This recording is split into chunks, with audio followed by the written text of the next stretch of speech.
অনেকেই ভাবেন হাতের লেখা সুন্দর হওয়াটা জন্মগত প্রতিভা, কিন্তু আসলে এটি নিয়মিত অনুশীলন আর সঠিক কৌশলের ব্যাপার।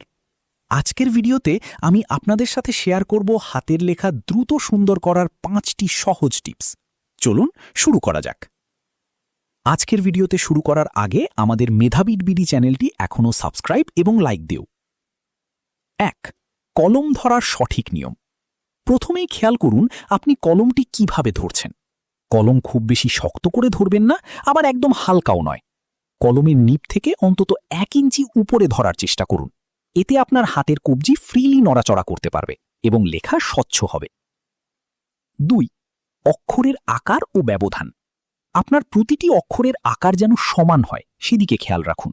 লেখা খুব বেশি বড় বা খুব ছোট করবেন না।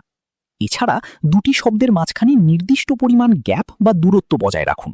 এই সামান্য দূরত্ব আপনার লেখাকে অনেক বেশি পরিচ্ছন্ন দেখাবে। 3. লাইনের সামঞ্জস্য বা অ্যালাইনমেন্ট। যদি আপনি সাদা খাতায় লেখেন তবে খেয়াল রাখুন লাইন যেন সোজা থাকে।